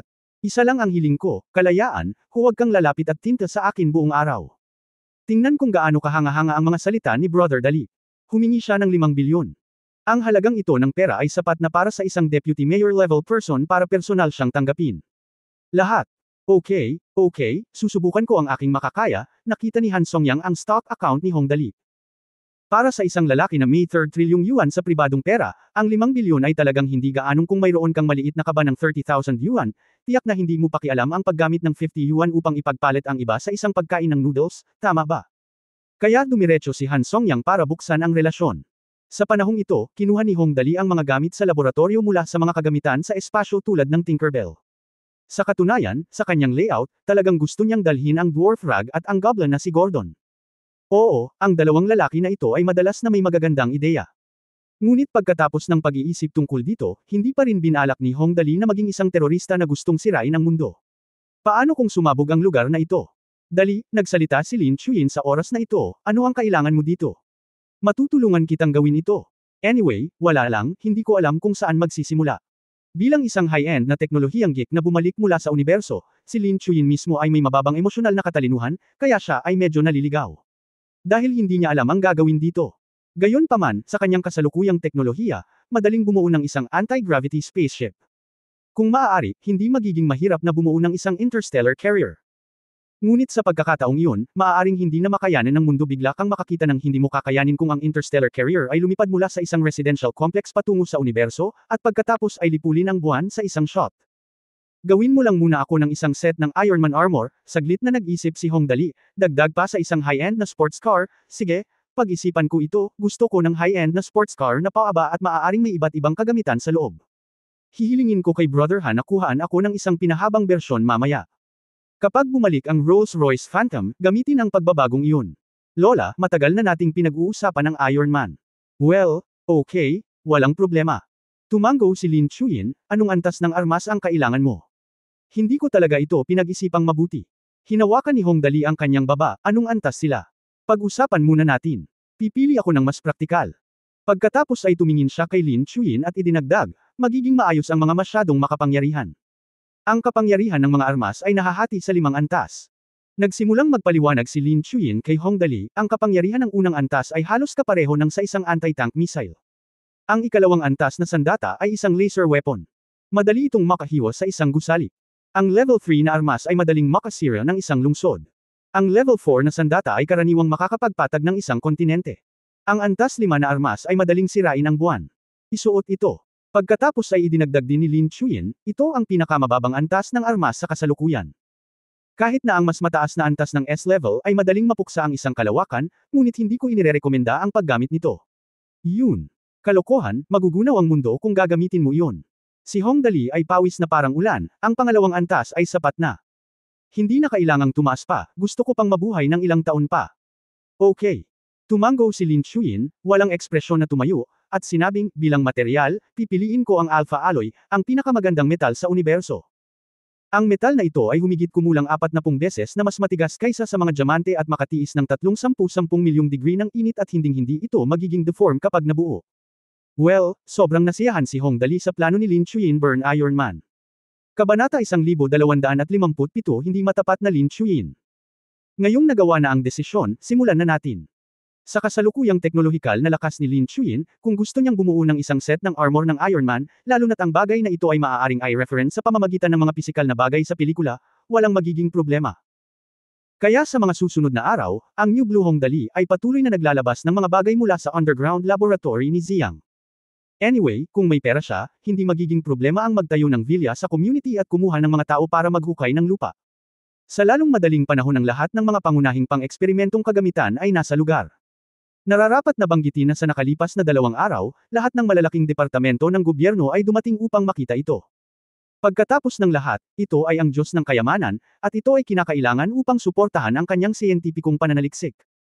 Pagkatapos ay dinala ni Han Songyang ang mga pinuno sa isang dinner party sa pinakamagandang Dynasty Hotel sa lungsod. Ang mga regalo at iba pang mga bagay ay natural na kasama. Ang resulta ay naging masaya ang lahat at maraming posibleng problema ang nailigtas. Sa gabi, sa loob ng villa ni Hong Dali. Talagang pagod na pagod ako nitong nakaraang 2 araw, lumabas si Hong Dali sa laboratorio at naligo sa lalong madaling panahon upang maghanda para matulog. Hindi madaling makasama si Hatsune sa lab araw-araw sa nakalipas na 2 araw. Anyway, ngayon ay nararamdaman ni Hong Dali na kahit isang magandang babae ang tumayo sa harap niya na walang damit, hindi siya magre-react. Pagkatapos ay nakita niya ang isang larawan na labis na ikinagulat niya. Basa ang buhok ni Lin Chuyin at pumasok siya sa silid na nakasuot ng pijama. Ang maputi niyang balat ay tila naglalabas ng nakakaakit na liwanag. Malakas na umiling si Hong Dali. Nang mapagtanto niyang totoo ang lahat ng ito, sa wakas ay ibinuka niya ang kanyang bibig, Hatsuyin, ano ang nangyayari sa iyo? Bakit ka pumunta sa aking silid sa gabi? Hindi mo naman sinabing hinahanap mo. Akin. Pinunasan ni Lin Chuyin ang kanyang buhok, kakatapos ko lang maligo, at sinabi ni Zinkson na may kinalaman ka sa akin, kaya pumunta ako rito. Matapos marinig ang sinabi ni Lin Chuyin, nagtanong si Hong Dali. Biglang bamuka ang bibig niya. Sabi ni Zinkson hinahanap ko si Hatsune. Baliw tong babaeng ka, paano siya magiging masama? Paano mo malilin lang ang simpleng Miko? Ano sa palagay mo ang dapat nating gawin kung tayo ay nag-iisa? Sinasabi mo pa ba sa mga tao na matulog? Ahaha. Haha, actually walang nangyari. Gusto lang sana kitang tanungin tungkol sa armor. 2 beses tumawa si Hong Dali at sinabing, wala lang, hindi naman ako nagmamadali. Oh, okay, alam ko. Okay. Walang ekspresyong sinabi ni Lin Chuyin at humiga, matutulog na ako. Magandang gabi. Sinabi ni Hong Dali. Ito ang aking silid, ito ang aking kama. Hatsune, bakit hindi ka bumalik sa kwarto at matulog? Maingat na sinabi ni Hong Dali, kami ay nag-iisa at kailangan naming matulog sa iisang kama. Ito ay hindi maganda. Well, kung si Zinkson o Nayan Sister Wei, si Hong Dali ay nag-transform na sa isang naliliwanagan ng buwan na werewolf at sinuntok siya. Nakakalungkot lang na ang kaharap niya ay si Lin Chuyin na walang emosyon, at sa napakaligayang eroplanong ito, tiyak na ito ang tahanan ni Lin Chuyin. Gusto pa rin ni Hong Dali na mabuhay ng 2 pang taon. Ang iyong mukha ay 15% na mas mapula kaysa dati. Oo naman, itinagilad ni Lin Chuyin ang kanyang ulo. Pagtingin kay Hong Dali, nahihiya ka lang ba? Mahihiya ba ako? Hindi pa ako nakakita ng ganito 7 beses sa isang gabi, paano ako mahihiya? Mabangis na humiga si Hong Dali sa kama, paano ako mahihiya? Sabay tayong matulog. Well, oo. Hindi tumanggi si Lin Chuyin at tumango, pag-aari ko ang 3/4 ng kama na ito. Oo, sa iyo ang 1/4. Galit na galit si Hong Dali nang marinig iyon. Matanda ka na. Bakit naman? Mahimbing ang tulog ko. Kailangang mas malaki ang lugar. Kung hindi, babagsak ito. Sinabi ni Lin Chuyin, nakahiga sa kama, inaantok ako. Bakit ka ba kinakabahan? Ang katawan ni Lin Chuyin, mabuti, hindi dapat magkaroon ng anumang panganib pagkatapos lamang maligo si Ju Dao ay lumipat sa gitna ng lambat at sinabi, kalahating para sa isang tao, okay lang. Okay. Walang ekspresyong tumango si Lin Chuyin. Tumango, pagkatapos kalahati para sa bawat tao. Sa totoo lang, napaka-uncomfortable sa pakiramdam na matulog sa iisang kama kasama ang isang babae, para lang tingnan siya ngunit hindi siya hawakan. Lalo na't napakaganda ng babaeng ito, at lalo na't walang emosyong tao ang babaeng ito. Para sa kanya, hindi gaanong naiiba si Hong Dali sa isang mekanikal na laruan. Kaya sobrang nanlumo si Hong Dali. To be honest, hindi na siya virgin ngayon. Naiintindihan na niya ang lahat ng dapat niyang malaman, at karaniwang naiintindihan niya ang lahat ng hindi niya dapat maintindihan. Kaya noong gabing iyon, gustong sugurin ni Hong Dali si Lin Chuyin ng hindi mabilang na beses at idiin siya pababa. Susunod, gawin ang isang bagay na gusto mo. Ngunit sa huli, pinigilan niya ito sa 2 dahilan. Una, napaka-inosente talaga ni Miko. Gusto lang niyang manirahan dito at bumalik sa kanyang silid ng tamad ang paggawa ng sandata ng Iron Man sa nakalipas na 2 araw ay talagang isang gawain. Napagod siya. Ang pangalawang punto ay alam ni Hong Dali na hindi ngayon ang oras para itulak siya pababa. Ang pangunahing bagay ay upang itulak ang isang walang emosyon na babae, na hindi naaayon sa aesthetics ni Hong Dali. Sa isip ni Hong Dali, kung gusto niyang itulak pababa ang isang babae, kailangan niyang gawin ito sa araw o sa gabi. Siya at si Lin Chuyin ay talagang hindi magkasundo, kaya hindi sila makapag-sex. Kaya't si Hong Dali ay naging lubhang nalulumbay. Ang pangunahing bagay na ikinadismaya niya ay ang mabilis na pagkakatulog ni Lin Chuyin, at ito ay eksakto sa sinabi niya. Pagkatapos makatulog, siya ay talagang hindi tapat. Humiga siya at humiga sa kama. Isang sandali ay nakapulupot ang kanyang mga braso sa katawan ni Hong Dali, at sa sumunod na sandali ay nakakrossed ang kanyang mga paa. Taas baywang siya. Si Hong Dali ay nag-aapoy sa pagnanasa doon, ngunit si Lin Chuyin ay nakatulog ng komportable. Nakasuot siya ng pijama, kaya siguradong nakalabas iyon. Si Hong Dali ay tiningnan ito ng palihim. Well, hindi naman masyadong malaki. Ito ay halos kapareho ng antas ng C. Ito ay medyo berde. Talagang hindi ito maihahambing sa modelo ni Sister Nianwei. Siyempre, ang pagiging maliit ay may mga pakinabang. Napaka-cute nitong tingnan. Damn it, kaya ganoon na lang, nagtayo si Hong Dali ng tent para sa buong gabi, at si Lin Chuyin ay nakatulog ng mahimbing. Bilang resulta, kinaumagahan, nang tuluyang nakatulog si Hong Dali sa pagkataranta, pasado 7:00 na ng umaga. Dali, pagkatapos maligo at lumabas ng kwarto, lumapit si Tang Moxon na may ngiti sa kanyang mukha, kahapon nakatulog ka ba ng mahimbing? Oo, tumingin si Hong Dali kay Tang Moxon at kinagat ang kanyang mga ngipin, hinihintay mo ang gabi. Gusto kong maunawaan mo kung ano ang ibig sabihin ng pagtulog ng mahimbing. Talaga, tumingin si Tang Moxon kay Hong Dali. Ngumiti siya at dinilaan ang kanyang mga labi, naku, hindi mo man lang alam kung paano ako pasasalamatan sa paggawa ng napakagandang pagkakataon para sa iyo. Napakabuting tao talaga na hindi nabibigyan ng gantimpala. Well, anong magandang pagkakataon? Nagpatuloy si Hong Dali na nagngangalit ang kanyang mga ngipin, maraming salamat sa iyo ngayong gabi. Xiao, hintayin mo lang kami, hindi pa tapos ang usaping ito. Kabanata 1258 ang alibughang lalaki. Natural na naiintindihan ni Tang Moxon ang sinabi ni Hong Dali. Nahihiyang ibinaba ng batang babae ang kanyang ulo, kung gayon, makikita ko kung paano mo ako gustong pasalamatan ngayong gabi, hehe.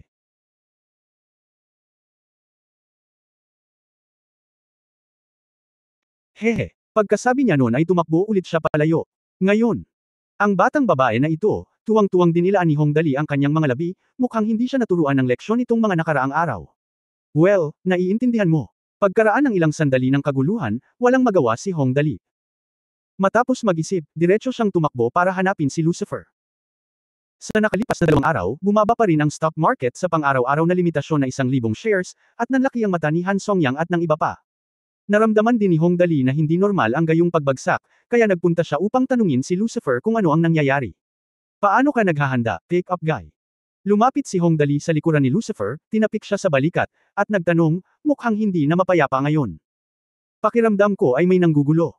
Mahuhuli ka ba niya? Well, hindi naman ito malaking problema, pero hindi pa nasusulat ang program ko. Mga 2 araw ang aabutin.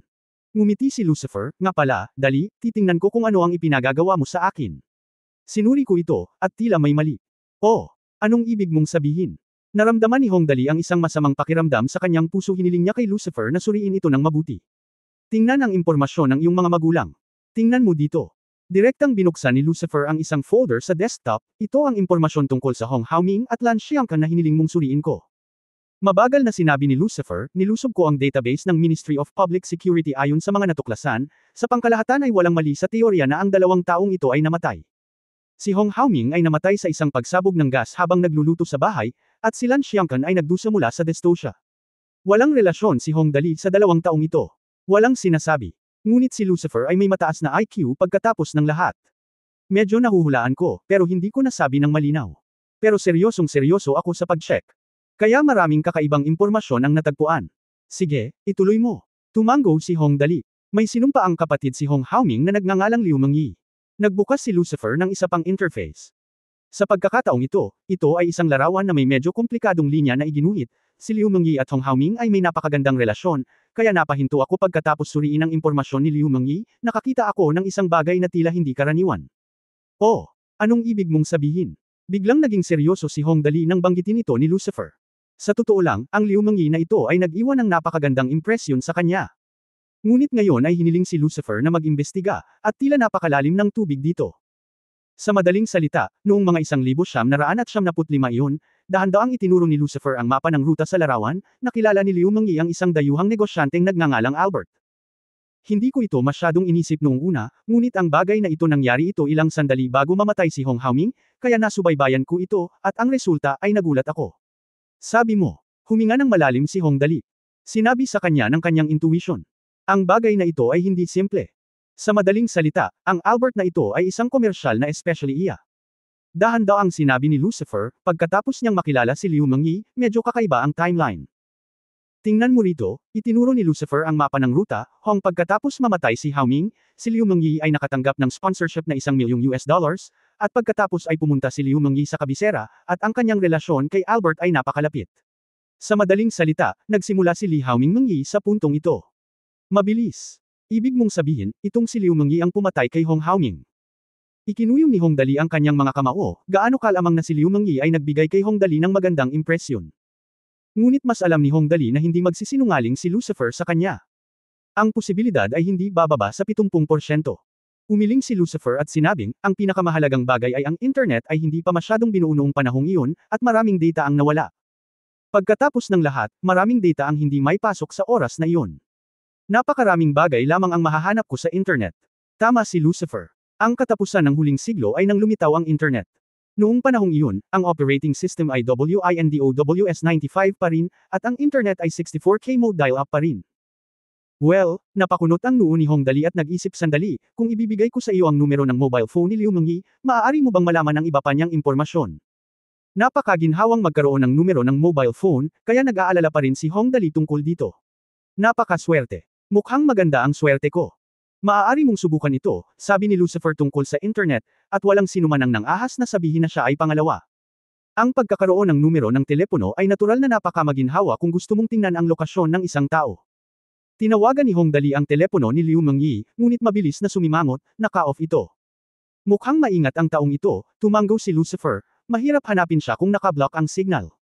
Ang tiyak na lokasyon. Sa kasong ito, ibigay mo muna sa akin ang numero, at titingnan ko kung saan siya huling nagpakita. Hindi nagtagal, nalaman ni Lucifer, ito ay isang club. Ang pinakamalaking problema ngayon ay walang paraan. Mukhang kailangan nating maghintay upang matukoy ang kanyang partikular na lokasyon. Ganun ba? Hinawakan ni Hong Dali ang kanyang baba, bantayan siya at sabihin sa akin sa sandaling mayroon kang anumang balita tungkol sa kung ang Liu Mengyi na ito ay maaaring may kaugnayan sa isang komersyal na espionage. Mukhang hindi siya isang mabuting tao. Matapos matanggap ang impormasyong ito ngayon, tiyak ni Hong Dali na si Liu Mengyi ay talagang nauugnay sa pagkamatay ng kanyang biolohikal na ama. Kung hindi, isipin mo na lang, bakit nagkataon lang na sumabog ang natural gas? Well, okay, huwag kang mag-alala, tumango si Lucifer, ginagarantiya ko na walang magiging problema. Nakikita ko ang kanyang lokasyon. Sa sandaling binuksan niya ang telepono. Sige, pupuntahan ko muna si Hatsune, paano ginawa ang armor? Oo. Ngumiti si Hong Dali at umalis upang hanapin si Lin Chuyin. Hindi nagtagal ay dumating siya sa bagong laboratorio ni Lin Chuyin at nagtanong, "Miscellaneous, kumusta ang armor?" Well, ang epekto ay halos kapareho ng sa pelikula. Inilunsad ni Lin Chuyin ang isang set ng mga bahagi ng braso ng armor. Subukan natin ito. Ang braso ng baluti ay hindi gaanong naiiba sa braso ng Iron Man sa pelikula, ngunit may mga pagbabagong ginawa kung tutusin. Natuto siya mula sa mas mataas na sibilisasyon ng universo, lalo na kay Lin Chuyin, na sinuri ito ng detalyado sa Super Seminary. Ito ay batay sa teknolohiya ng mekanikal na pamilya, kaya ang braso ng baluti na ito ay mukhang napakaganda sa kabuuan, at ito ay napakalapit. Ang palad ng kamay ay hindi na ang optical weapon sa Iron Man movie, ngunit isang napakaliit na anti-gravity device. Sa bagay na ito, madaling lumipad si Hong Dali sa kalangitan ng hindi nababahala tungkol sa hindi sapat na enerhiya. Masarap sa pakiramdam. Matapos itong isuot ni Hong Dali, lubos siyang nasiyahan sa proseso ng pagmamanupaktura ni Miko. Sa pamamagitan nito, magiging mas maginhawang gawin ang mga bagay dito, hehe. Iron Man, nandito na si Kuya. Mula ngayon, kailangan na nating magkaroon ng sariling pangalan, tawagin natin itong alibughang tao. Kabanata 1259 na Randy Luz. Kasabay nito, sa Tuka. Si Lanteles ay nakatayo sa panlabas na mabituing kalangitan ng Tuka Star, tumingin sa magandang planetang ito, at nakangiting nagsabi, "Napakagandang planeta, ito ba ang larangan ng digmaan na pinamumunuan ni Hong Dali?" Ngunit talagang kawili-wili ito. Gagamitin talaga ng mga magsasaka ang gayong maliit na digmaan upang lihim na makipagsabuatan kay Hong Dali upang ilipat ang buong populasyon. Maganda ang plano, ngunit sa pagkakataong ito, ang mga napiling mga magsasaka ay kung paano sila magiging mapag-usisa. Wala man lang team leader. Kapag dumating ang mga tao mula sa ibang mga eroplano, dapat silang pamunuan ng mga pinili. Dahil dapat tanggapin ng mga napiling ito ang mga utos ng controller ng eroplano, maaari lamang silang umatake muli, at hindi sila dapat magkaroon ng kahit kaunting ideya ng pag-address. Ngunit maliwanag na sa pagkakataong ito ang mga pinili ay talagang nagpaplano na magsagawa ng isang malaking paglipat sa isang napakaayos at organisadong paraan. Ang bagay na ito mismo ay lubhang kakaiba. Mukhang may mali sa Chosen Ones. This is not good. Nang maisip ito ni Randy Luz, biglang naging puting ilaw ang kanyang katawan at agad na pumasok sa kapaligiran ng Tuka Star. Ang pagiging malayang makalakad sa universo, mula dito lamang, makikita na ang Lanteles na ito ay medyo makapangyarihan. Di nagtagal pagkatapos na makapasok sa loob ng Tuka Star, nakita ni Lanteles sa isang sulyap ang malakas na hanay ng kabundukan na nabuo ng mga continental na plato na pinagsama-sama. Kumunot ang noo niya at sinabi sa sarili, kakaiba ang bulubundukin. Ang bulubunduking ito ay dapat magkaroon ng mga kakaibang katangian. Ito ay sapilitang nilikha ng makapangyarihang puwersa. Sino ang maaaring magkaroon ng ganoon kalakas na kapangyarihan upang artificial na lumikha ng gayong hanay ng bundok? Mukhang sa pagkakataong ito ang mga bagay ay mas komplikado kaysa sa inaakala. Lalong nakaramdam ng ganito si Lanteles. Ang pangyayaring ito ay hindi simple, kaya hindi ako nang ahas na maging pabaya. Agad kong itinago ang aking aura at pumasok sa Dali Mountains, naghahanda upang makahanap ng isang pambihirang tagumpay upang makakuha ng impormasyon. Ang langit ay puno ng pag-alagala, Zerg.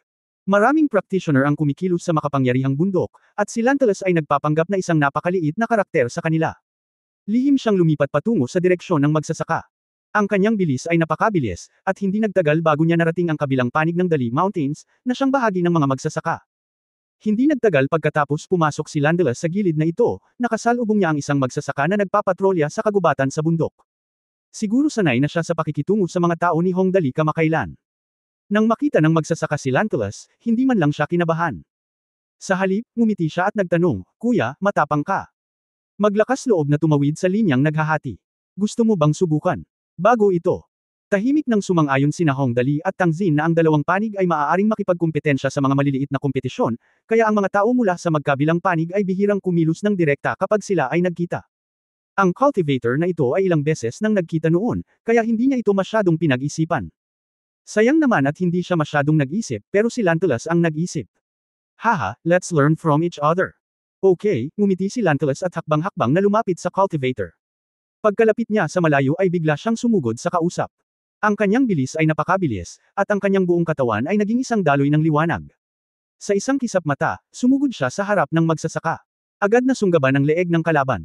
Pagkatapos nito, ang buong tao ay naging parang isang malaking tuktok, at isang malaking hukay ang diretsyong hinukay doon. Ang mga figure ng dalawa ay ganap na nawala sa isang kisap mata.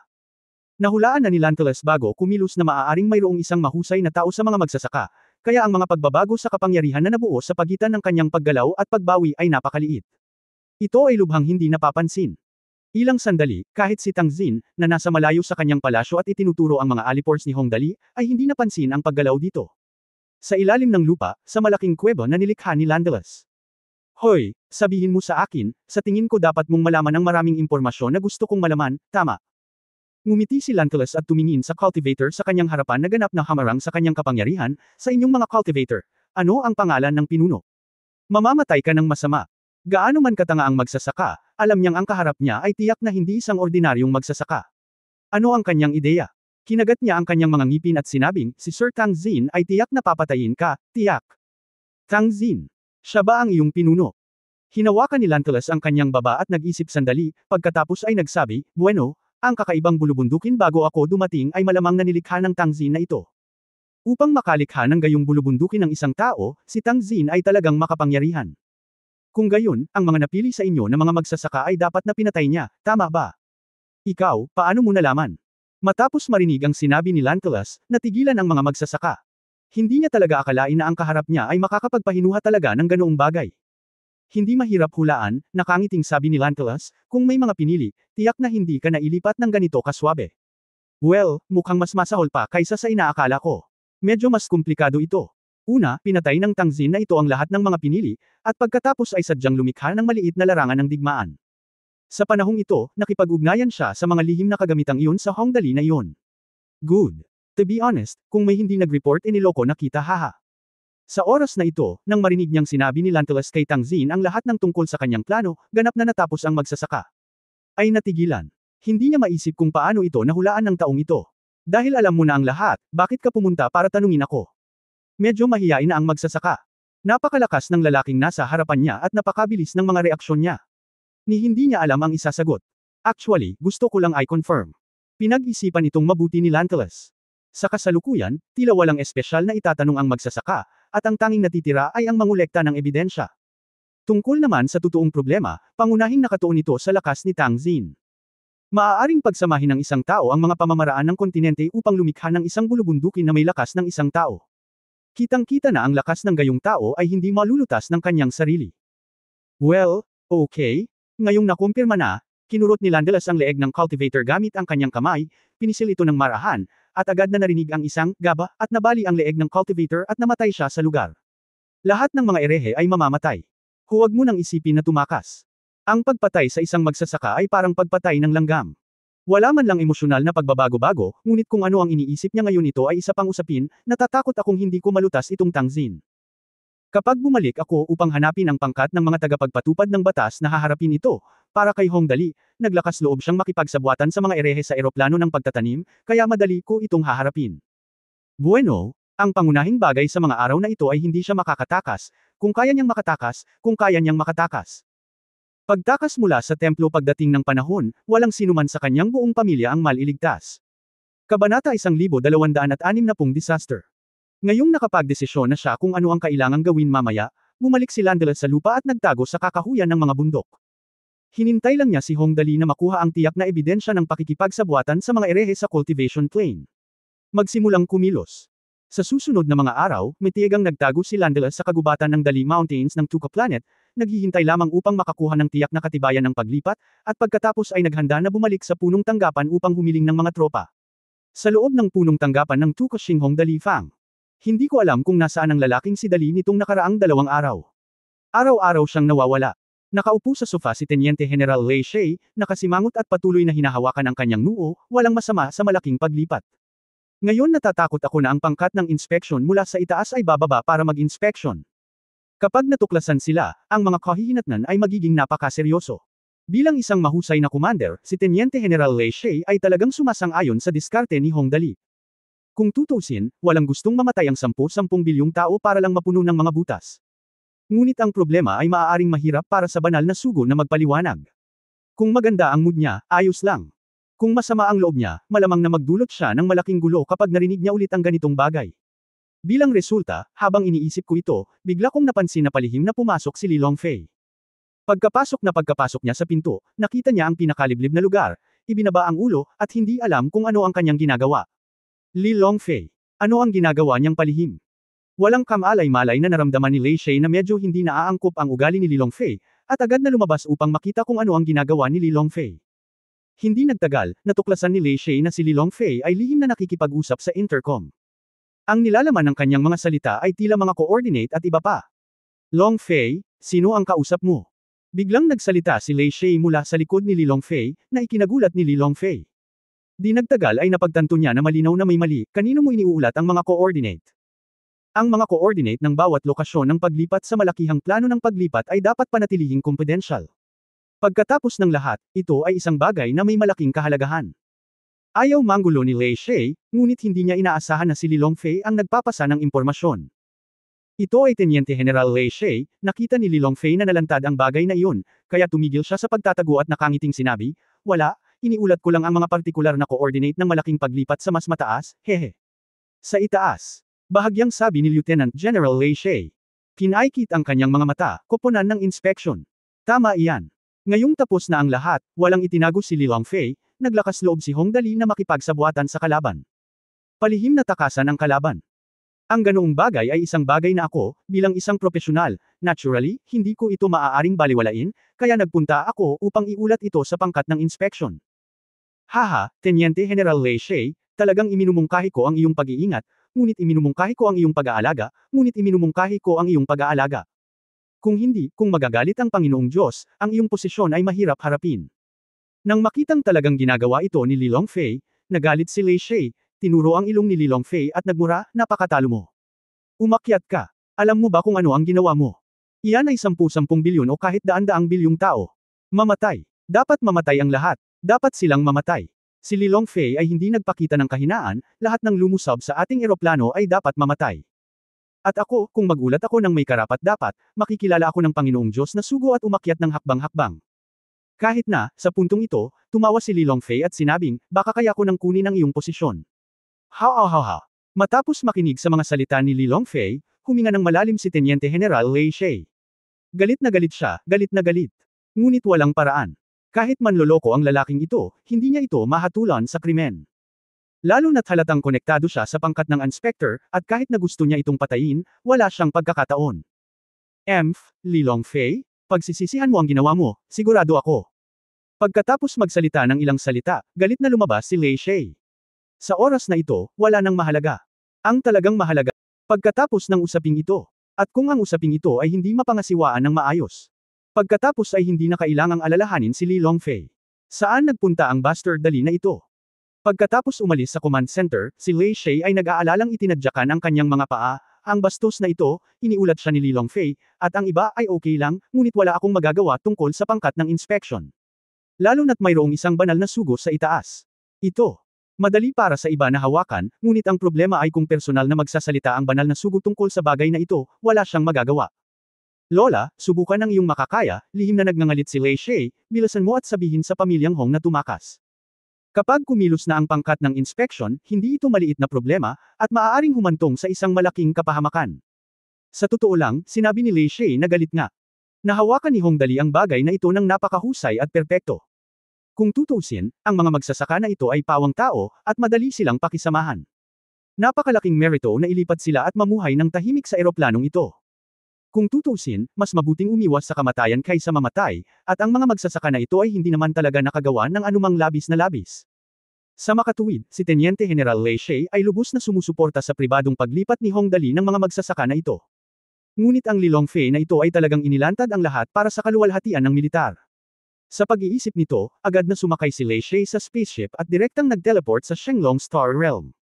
Kung ang lahat ng miyembro ng pamilyang Hong ay maisasaayos na tumakas, maaaring bumalik ang mga bagay ng kaunti. Tangkilikin ang eroplano ng kaligayahan.